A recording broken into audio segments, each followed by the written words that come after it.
الرحيم.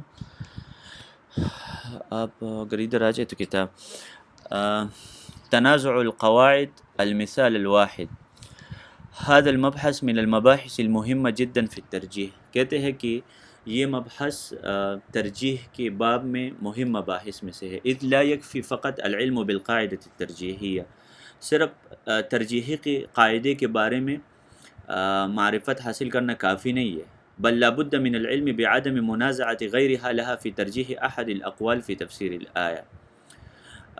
ساتھ ساتھ یہ بھی علم حاصل کرنا ضروری ہے کہ کیا اس قاعدے کے ساتھ کوئی اور قاعدے کا ٹکراؤ تو نہیں ہے. یعنی صرف ترجیحی قاعدے کے بارے میں علم حاصل کرنا کافی نہیں ہے، بلکہ ساتھ یہ بھی کہ اس ترجیحی قاعدے کا کوئی اور منازع تو موجود نہیں ہے، اس کے ساتھ کوئی اور قاعدہ تو ٹکراتا نہیں ہے نا. جس طرح کسی آیات کے بارے میں صرف علم حاصل کرنا کافی نہیں ہوتا کہ آپ کو پتہ چلے کس آیت کا کیا ترجمہ ہے، کیا تفسیر ہے، ساتھ یہ بھی کہ اس آیت کے ساتھ کوئی اور آیت تو ٹکراتی نہیں ہے.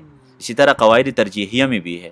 حدیث کے بارے میں بھی صرف حدیث کا علم حاصل کرنا کافی نہیں ہے، بلکہ ساتھ کیا اس حدیث کا معارض حدیث تو کوئی نہیں ہے، جس کو مختلف الحدیث کا علم کہا جاتا ہے نا، کتابی جو لکھی گئی مختلف الحدیث.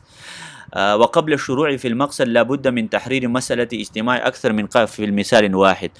ابھی آج جو ہم پڑھیں گے نا وہ یہ ہے کہ ایک مثال کے حوالے سے دو ترجیحی قاعدے اکٹھے ہوتے ہیں. تو اس کا کیا مطلب ہے؟ مثال ایک ہے اور اس کی طرف کتنے قواعد توجہ ہوتے ہیں؟ دو قاعدے اس کی طرف توجہ ہوتے ہیں. فالامر لا يخلو من حالتین، دو حالات سے امر خالی نہیں ہوگا. یہ مسئلہ دو حالات سے خالی نہیں ہے. پہلے حالت کیا ہے؟ اما ان تکون هذه القواعد مجتمعة بعضها يؤيد بعضا في ترجیح قول واحد. قول ایک ہے اور قواعد زیادہ ہے، اور یہ جو قواعد ہیں ایک دوسرے کی تائید کرتی ہے. قول ایک ہے اور اس قول کی طرف کتنے قواعد متوجہ ہے؟ زیادہ قواعد متوجہ ہے، اور یہ قواعد ایک دوسرے کی کیا کرتے ہیں؟ تائید کرتے ہیں. انشاءاللہ مثالوں کی طرف آتے واضح ہو جائے گا. دوسری حالت وَإِمَّا يَكُونَ بَعْضُهَا يُرَجِّحُ قَوْلًا وَأُخْرَى تُرَجِّحُ آخر. قواعد زیادہ ہے اور اقوال بھی زیادہ ہے. یہ قاعدہ اس قول کو ترجیح دے رہا ہے اور یہ قاعدہ اس قول کو ترجیح دے رہا ہے. پہلے میں کیا ہے کہ ایک قول کو ترجیح حاصل ہو رہا ہے اور قواعد زیادہ ہے، اور دوسرا میں یہ ہے کہ قواعد بھی زیادہ ہے اور اقوال بھی زیادہ ہے. فاما الحالۃ الاولى، جو پہلے حالت ہے، فہی من تعاضد القواعد وتقویۃ بعضها بعضا. پہلے حالت میں یہ ہوتا ہے کہ قاعدے ایک دوسرے کو قوی کرتے ہیں، جیسے ضعیف پلس ضعیف حسن لغیرہ بن جاتی ہے نا.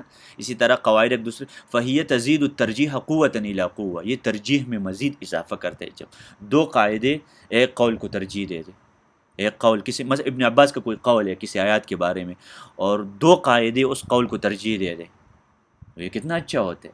یہ قاعدہ بھی ابن عباس کے قول کو ترجیح دے رہا ہے، اور دوسرا قاعدہ وامثلتها فی هذا الکتاب کثیر، اس کی مثالیں آگے آ رہا. واما الاخرى، یہ جو دوسرا ہے، فہی المقصودۃ فی هذا المبحث، اس مبحث میں ہمارا یہ مقصود ہے. یہ دوسری حالت ہے. دوسری حالت کیا ہے؟ کہ اقوال بھی زیادہ ہے اور قاعدے بھی زیادہ ہے. ٹھیک ہے.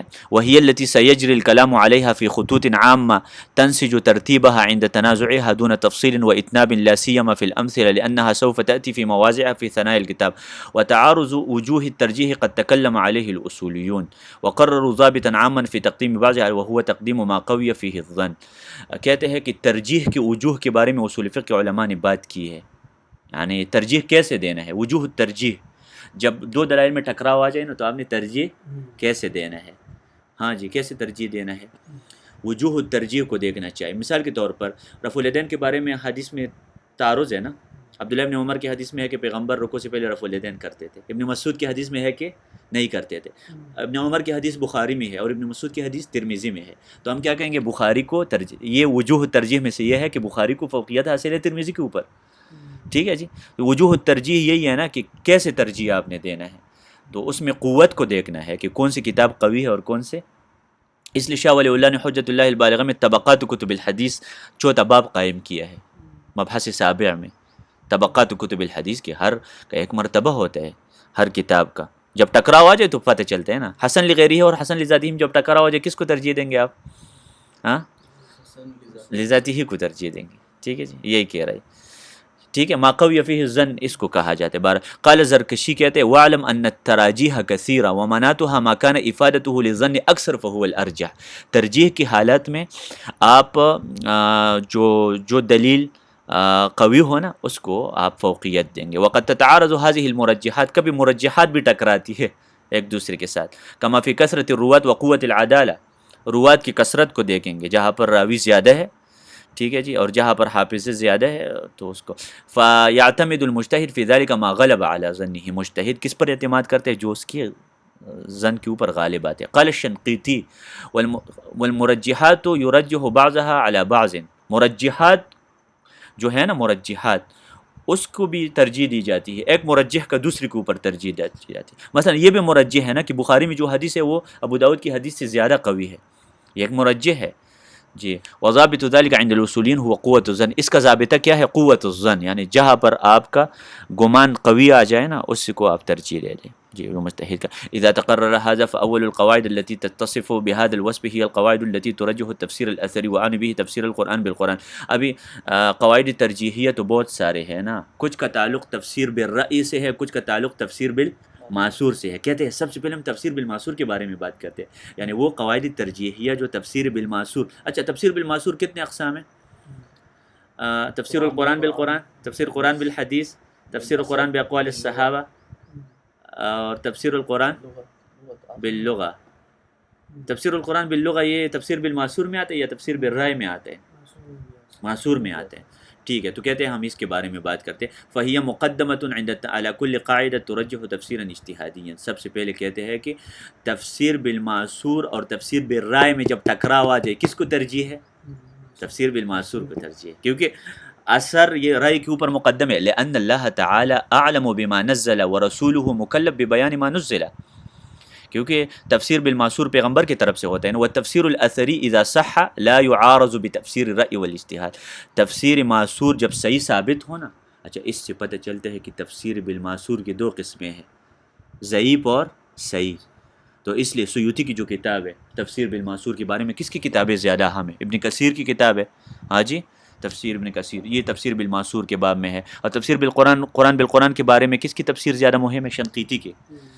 اور اتجاہات تو تفسیر فی القرن الرابع عشر میں جو کیا نام ہے اس کا، ڈاکٹر فہد رومی، وہ کہتے ہیں دو تفاسیر اس دور میں تفسیر القرآن بالقرآن میں بڑے اہم ہیں. ایک یہ اور دوسرا نہیں اس دور میں شنقیطی کا اضواء البیان، اور دوسرا الجامع بین صحیح المأثور و صریح المعقول، یہ رشدی کا جو کتاب ہے. یہ دو کتابیں بڑے اہم ہیں اس باب میں تفسیر بالمعصور میں نا، خاصتاً تفسیر القرآن بالقرآن. دو کتابوں کا بڑا انہوں نے تفصیل کے ساتھ مناہج بیان کی ہے، بڑے اچھی طریقے سے انہوں نے ڈسکس کیا.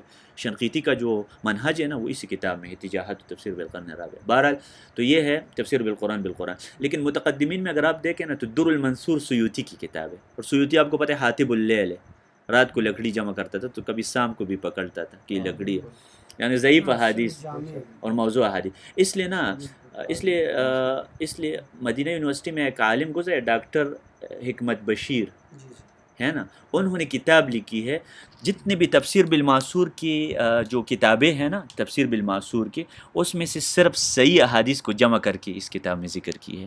اور اس کتاب کا نام ہے الصحیح المسبور من التفسیر بالمعصور. الصحیح المسبور یعنی صرف صحیح احادیث میں نے جمع کی ہے اس کتاب میں. اور بڑی اچھی کتاب ہے، مکتبہ شاملہ میں بھی شاید موجود ہے. ڈاکٹر جی یہ ڈاکٹر طاہر محمود کا استاذ ہے میرے خیال، حکمت بشیر ہے یا بشیر حکمت بشیر جی شاید یہ پاکستانی تھا یا انڈیا کا تھا جی. بہرحال وہ اس بارے میں بات کر رہے ہیں. لأنه اما يكون للرأي مستند من الوحيين او لا فإن كان الاول فلا يتعارض وحيان. دیکھیں کہتے ہیں نا کہ دیکھیں اثر اور رائے میں تو ٹکراؤ ہو ہی نہیں سکتا، کیونکہ جو علماء کا اجتہاد ہوتا ہے نا یا تو وہ مبنی علی الاثر ہوگا، یعنی علماء نے جو اجتہاد کیا ہے نا قرآن حدیث سے نکالا ہوگا نا وہ مسئلہ. تو اگر آپ نے مسئلہ قرآن حدیث سے نکالا ہے تو کیا وہ قرآن حدیث کے ساتھ ٹکرا سکتا ہے؟ آپ کا اجتہاد بھی ہوا ہے اور قرآن حدیث بھی ہوا ہے، تو اثر اور رائے میں ٹکراؤ نہیں ہے. اور دوسرا قسم وہ رائے ہے جو بالکل محض رائے ہے، اس کے پیچھے کوئی نص وغیرہ نہیں ہے، وہ ٹکرا سکتا ہے. اس لیے صالح سندھی حفظہ اللہ کہتے ہیں کہ عقل کی 3 قسمیں ہیں، 4 قسمیں ہیں عقل کی. ایک عقل قوت التفکیر، ایک عقل تصدیقی جو تصدیق کے کہتے ہیں نا، اور دوسرا عقل تصدیق نظری، تصدیق ضروری، تصدیق نظری، اور چوتھا عقل جو ہے نا، یہ چوتھا عقل، یہ عقل مسموع جس کو کہا جاتے ہیں نا، تو یہ عقل مسموع قرآن حدیث کے ساتھ ٹکراتا ہے. باقی قوت التفکیر یعنی جو خالص عقل ہوتا ہے نا اسٹارٹ میں فطرت، وہ نہیں ٹکراتا قرآن حدیث کے ساتھ. یہ بعد میں عقل مسموع ہے نا. عقل مطبوع اور عقل مسموع دو قسمیں ہیں نا، عقل مطبوع الگ ہے اور عقل مسموع الگ ہے. عقل مسموع یعنی جو مسائل آپ اپنے عقل کے ذریعے حاصل کریں نا بعد میں، جیسے معتزلہ کا یہ عقل کون سا عقل ہے؟ عقل مطبوع ہے یا مسموع ہے؟ مسموع ہے. گندگی والا جو عقل ہوتے ہیں نا، اس کو سن سن کر عقل خراب ہو جائے نا، اس کا عقل مسموع اس کو کہتے ہیں. بہرحال عقل کی دو قسمیں کچھ علماء نے بنائے ہیں، جو عبد الرحمن میدانی کی کتاب میں ہم نے پڑھی تھی نا، عقل مطبوع اور عقل مسموع. اور پھر یہ شیخ نے عقل کی 4 قسمیں بنائے ہیں. عقل عمل کے معنی میں بھی استعمال ہوا ہے. وہ قالوا لو عقل مطبوع طا سے ہے، مطبوع یعنی فطرت کے اوپر جو پیدا ہوا ہے. طبع کا مطلب ہے پیدا کرنا، یعنی اللہ نے اس کے اوپر صفائی کا مہر لگایا ہے. طبع اللہ. ہاں جی. بہرحال یہ کہتے ہیں کہ اس میں ٹکراؤ نہیں ہے. وَإِنْ كَانَ الْآخَرُ فَلَا يَعْدُ وَيَكُونُ اجْتِهَادٌ إِلَّا الْقَرَائِنِ وَالْأَمَارَاتِ لَا يَقْوَى عَلَى مُعَارَضَةِ مَا كَانَ الْكِتَابُ وَالسُّنَّةُ فَإِنْ كَانَ ذَلِكَ كَذَلِكَ فَإِذَا ثَبَتَ الْحَدِيثُ وَكَانَ نَصًّا. اب یہاں پر ایک ترجیحی قاعدہ ہے، جب حدیث ثابت ہو جائے وَكَانَ نَصًّا فِي تَفْسِيرِ الْآيَةِ، اور وہ حدیث کسی آیات کی تفسیر ہو، فَلَا يُسَارُ إِلَى غَيْرِهِ، کسی اور کی طرف ہم عدول نہیں کریں گے. جب کوئی حدیث ثابت ہو جائے، جیسے حافظوا علی الصلوات والصلاة الوسطی، صلاۃ وسطیٰ سے کیا مراد ہے؟ مجتہدین نے کہا یہ نماز ہے، وہ نماز ہے. ہاں حدیث میں ہے کہ عصر کی نماز. غزوہ خندق کے بارے میں ہے نا کہ نبی صلی اللہ علیہ وسلم نے کہا کما شغلون عن الصلاۃ الوسطی، مشرکین کو اللہ تباہ کرے، ان کا گھر اور قبر اور ان کا پیٹ آگ سے بھر دے، انہوں نے ہمیں مشغول کر دیا کون سی نماز سے؟ وسطیٰ. تو عصر کی نماز مراد. نص آ گئے. کہتے ہیں اذا ثبت الحدیث وکان نصا فی تفسیر الآیہ فلا یسار الی غیرہ. تو تمام اقوال کو سائڈ پہ کرتی، جو کہتے ہیں کہ ظہر کی نماز مراد ہے، یا جو کہتے ہیں کہ مغرب کی نماز نہیں، اگر کہ وہ صحابی کیوں نہ ہو، کیونکہ وہ کر رہا ہے. ہاں جی. ولا تعارض بأي قاعدة أخرى فإن نازعتها قاعدة أخرى في مثال ما فهي المقدم على مطلقا فمن أمثلة هذا التنازع. ابھی ایک مثال ذکر کرے گا تنازع کا، ٹکراؤ کا، کہ دو قاعدوں میں تنازع آتے ہیں. یعنی ایک آیات ہے، اس کی طرف دو ترجیحی قاعدے متوجہ ہیں، تو کیا کرنا چاہیے پھر؟ ابھی مثال دیکھیں. فمن امثلة هذا التنازع منازعة قاعدة ادخال الكلام في معاني ما قبله وما بعده اولى من الخروج. یہ آپ لوگوں نے پڑھا ہے، ڈاکٹر عبدالباسط نے پڑھایا تھا نا، اس میں بھی موجود تھا شاید، تو ادھر پڑھاتے ہیں مرکز میں. معاني ما وما اولى من الخروج به عن ذلك. اچھا. وقاعدة التوحید مرجع الضمائر في السیاق اولى من تفریقها. اچھا ابھی دو قاعدے ہیں. دیکھیں پہلا قاعدہ یہ ہے کہ کلام کو ما قبل اور ما بعد میں داخل کرنا. کیا مطلب ہے داخل کرنا؟ یعنی کلام کا ایک ما قبل ہوتا ہے نا، ایک ما بعد ہوتا ہے، جس کو سیاق سباق کہا جاتا ہے. تو سیاق سباق سے کلام کا ربط پیدا کرنا، یعنی ایسا تفسیر کرنا جس سے اس کلام کا ما قبل اور ما بعد کے ساتھ ربط پیدا ہو جائے، یہ زیادہ بہتر ہے اس سے کہ آپ اس کو الگ کر دیں. ایک کلام ہے نا، ایک جملہ ہے، آپ ایسا تفسیر اگر کوئی صحابی یا تابعی کرتا ہے نا کہ اس جملے کا ما قبل اور ما بعد کے ساتھ ربط پیدا ہو جاتے ہیں ان کی تفسیر کی وجہ سے، یہ زیادہ بہتر تفسیر ہوگا اس تفسیر سے جس میں یہ جملہ الگ کیا جائے. سمجھ آ گئی ہے نا؟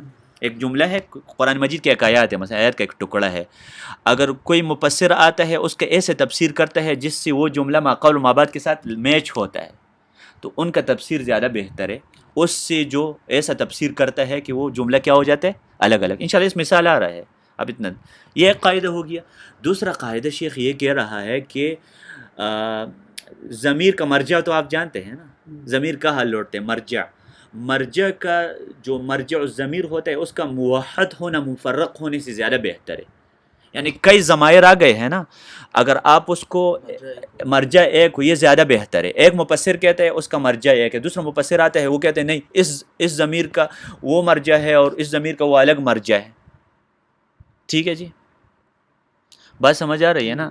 تو جو مفسر کہتے ہیں کہ اس کے مرجع الگ الگ ہے، ان کا قول زیادہ بہتر نہیں ہوگا، اور جو کہتے ہیں کہ اس کا مرجع ایک ہے اس کا قول زیادہ بہتر. ابھی دو قاعدے یہ ٹکراتے ہیں. کیسے ٹکرا رہے؟ آیات پڑھتے ہیں تو اس میں ہم دیکھ لیتے ہیں. لمسجد اسس علی التقوی من اول یوم، قرآن مجید میں ہے نا، لمسجد اسس علی التقوی. مسجد زرار کے بارے میں اللہ تعالیٰ نے بات کی ہے کہ اس میں کڑا نہیں ہونا، اس کو جلاؤ.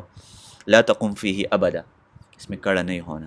ٹھیک ہے، لمسجد افمن اسس بنیانہ علی تقوی من اللہ، کیونکہ مسجد قباء کی بنیاد تقوی کے اوپر رکھی گئی ہے، اور مسجد ضرار کی بنیاد شر اور فساد کے اوپر رکھی گئی. افمن اسس بنیانہ، ادھر دو قرات ہے، افمن اسس بنیانہ، افمن اسس بنیانہ، نائب فاعل اور مفعول بھی کا دونوں کا، ٹھیک ہے جی. جو بھی ہے، پھر اللہ نے کہا لمسجد اسس علی التقوی من اول یوم احق ان تقوم فیہ.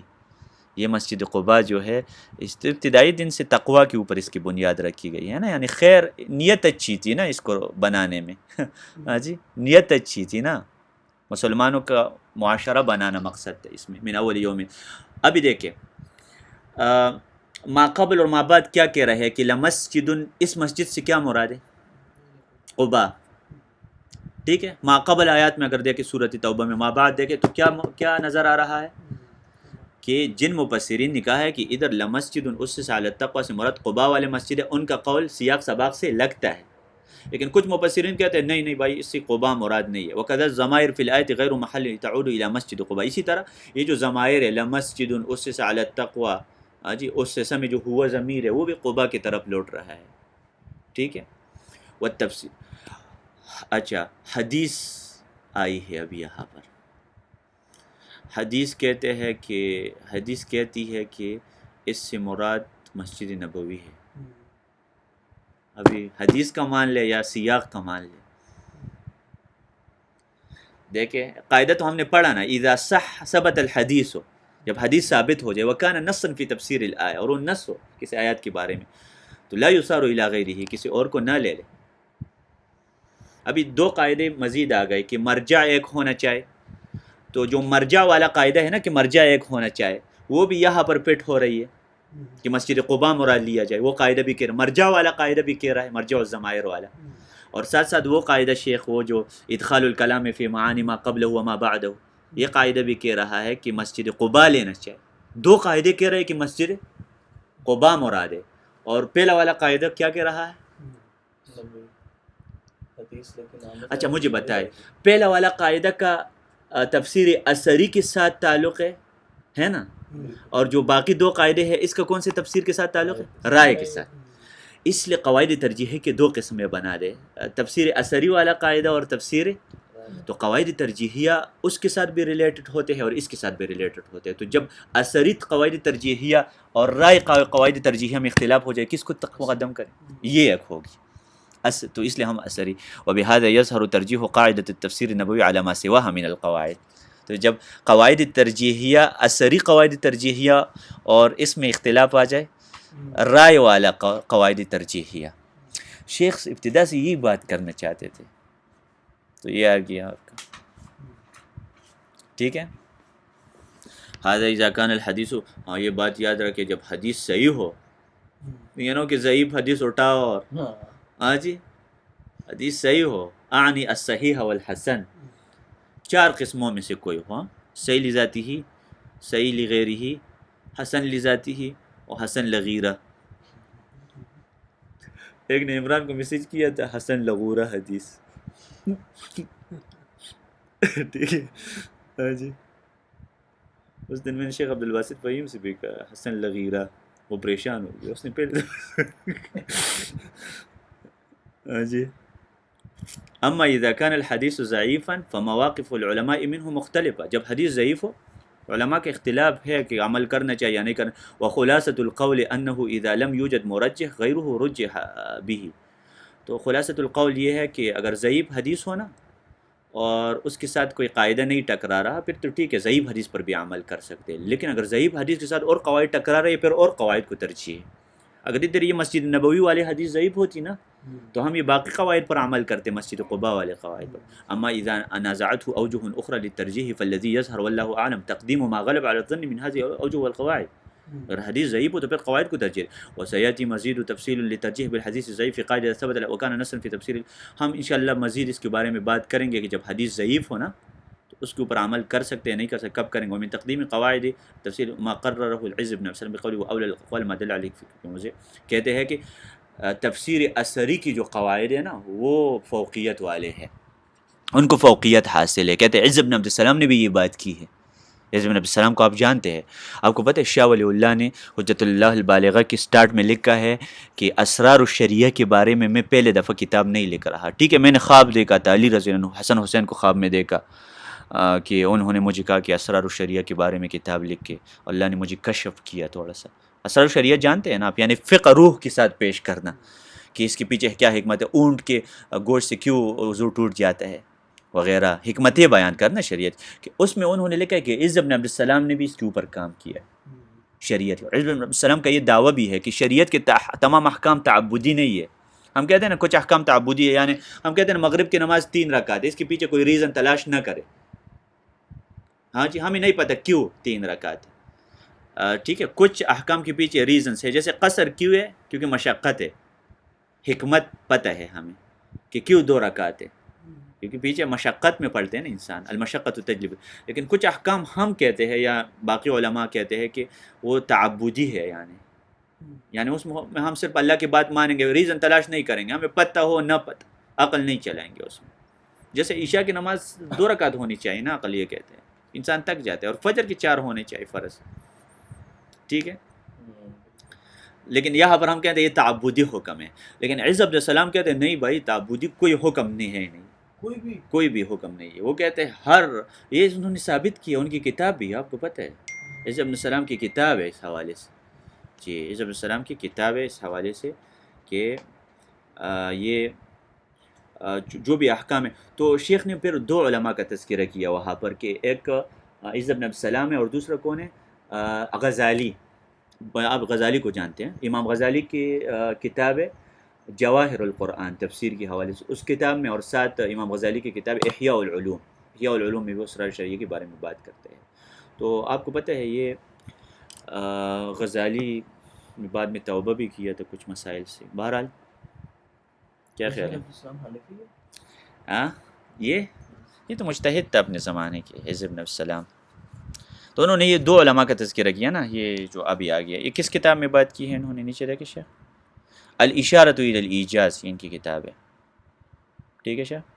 اچھا، وہ کہتے ہیں واولی الاقوال ما دل علیہ الکتاب فی موضع اخر بالسنہ واجماع الامہ اور سیاق الکلام، کہ تفسیر میں کس قول کو ترجیح حاصل ہے؟ تفسیر القرآن بالقرآن والا، او السنہ، او اجماع، او سیاق الکلام. یہ آ گیا نا وہ قاعدہ سیاق الکلام والا.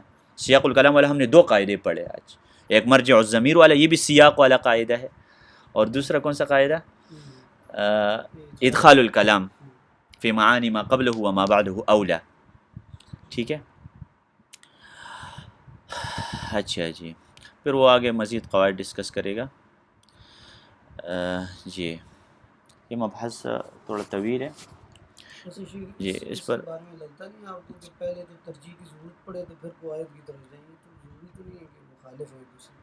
شاباش. یہ تو شیخ حربی نے بھی سٹارٹ میں یہ بات کی تھی نا کہ ترجیح تعارض کے ٹائم ہے. اور کون سا تعارض؟ اختلاف کی 2 قسمیں ہیں نا، اختلاف تضاد، اختلاف تنوع. جیسے کل ہم نے پڑھا کہ ابن عطیہ نے کہا کہ صراط المستقیم سے کچھ علماء نے کہا کہ قرآن مراد ہے، کچھ کہتے ہیں اسلام مراد ہے، لیکن اس میں کوئی ٹکراؤ نہیں ہے.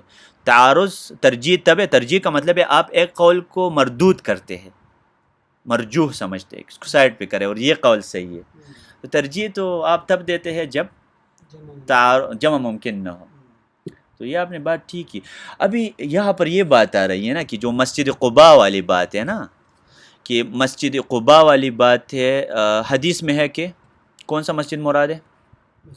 مسجد نبوی مراد ہے. سیاق کہتے ہیں کہ مسجد قباء مراد ہے. تو کیا دونوں نہیں ہو سکتا؟ ہو سکتا ہے نا.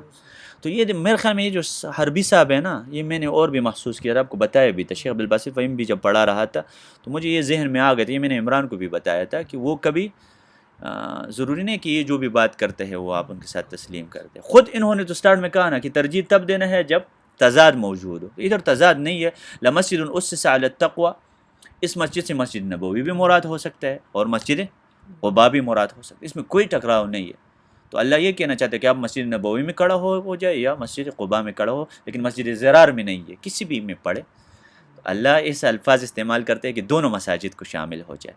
اور آپ کو پتہ ہے قرآن کا جو لفظ ہے نا وہ زیادہ معنوں کے لیے حمال الوجوہ ہے نا، زیادہ معنوں کے لیے اللہ سبحانہ و تعالی ایسا لفظ استعمال کرتے ہیں. تو آپ کیوں اس کو تنوع ہے، اس میں کوئی مسئلہ نہیں ہے. تنوع مطلب یعنی تنوع کا مطلب ہے کائنڈز، یعنی یہ بھی آ سکتے ہیں اقسام، مختلف اقسام اس کے اندر داخل ہے، اختلاف تضاد انواع.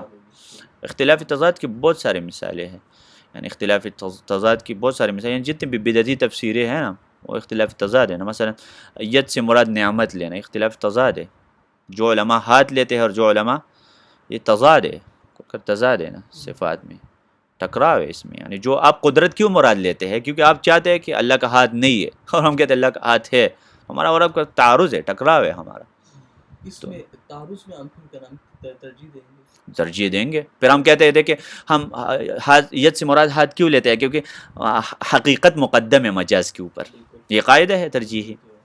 تو وہ قاعدہ پھر آپ چلا سکتے ہیں. بہت سارے انشاءاللہ یہ قواعد آ رہی ہے، حقیقت مقدم ہے مجاز کے اوپر، یا جتنے بھی مقدمے میں شیخ الاسلام نے بھی یہ ذکر کیا نا کہ بعض اوقات جو تفسیر ذکر کی جاتی ہے اور معصوم تفسیر معصوم، تو اقوال میں بعض اوقات ایک مثال دی جاتی ہے یا اس کے ایک حصے کو ذکر کیا جاتا ہے، تو اس میں بھی تو وہی ہو سکتا ہے. بالکل ہو سکتے ہیں. یعنی نبی صلی اللہ علیہ وسلم نے ایک کا بتایا دوسرے کی نفی نہیں کی. ایسا ہی ہے. تو یہ آپ کو نا یہ اس میں کتاب میں یہ چیزیں بڑی ملے گی، تو اس پہ اسٹارٹ سے ہی توجہ کرنا کہ حربی صاحب جو باتیں کر رہے ہیں اس میں خود ان کے باتوں کا ٹکراؤ نظر آ رہا ہے. کہ اسٹارٹ میں انہوں نے کہا کہ تعارض ترجیح کب دینا ہے، اس کے بارے میں تفصیلی بات کی. ابھی خود بس تھوڑا سا شاید سمجھانے کے لیے کر رہا ہے. ہاں جی. شیخ نے بھی تعریف، بلکہ شیخ بتا رہے تھے کہ انہوں نے اپنی قواعد تفسیریہ میں ایک قاعدہ بھی ذکر کیا ہے ہاں اس کا، کہ رسول اللہ صلی اللہ علیہ صلی وسلم اللہ کا علیہ کسی وسلم. آیت کی تفسیر میں کوئی چیز کو معین کر دینا ضروری نہیں ہے کہ دوسری تفسیر اس سے نفی ہو جاتی ہے. ہر بار ایسے نہیں ہوتا. بالکل ایسا ہی ہے، ایسا ہی ہے. یہ تو خود اس میں قاعدہ ہے کہ یہ راجح مرجوح والا قاعدہ صراط مستقیم میں چلے گا. نہیں یہ نہیں چلے گا. ترجیح کا مطلب کیا ہوتا ہے کہ ایک مرجوح ہے اور دوسرا راجح ہے. جب ٹکراؤ تو آپ ایسا کرتے ہیں نا. مطلب میں کہتا ہوں اسلام راجح ہے، یا آپ کے اس سے مراد لیکن راجح تب جب آپ دوسرے کو مرجوح کہتے ہیں نا تو وہ معنی بالکل کر ہی نہیں سکتے. پھر مرجوح کا مطلب ضعیف ہے، مرجوح کا مطلب ہے کہ وہ بالکل اس کے دلیل ہی نہیں ہے. تو یہ کیسے کہہ سکتے ہیں انسان کہ وہ مرجوح ہے اور یہ راجح ہے؟ مرجوح کا مطلب مردود ہوتے ہیں بالکل. ہاں جی، کہ وہ ضعیف ہے بالکل وہ معنی. تو انسان کدھر سے کہہ سکتے کہ ضعیف ہے؟ ہاں وہ ضعیف ہے، اس میں کوئی شک نہیں. انشاءاللہ اس کو پھر ہم کنٹینیو رکھتے ہیں. یہ لیپ ٹاپ بھی بند ہو رہا ہے، 1 منٹ رہ گیا، یہ میں ریکارڈ کر رہا تھا.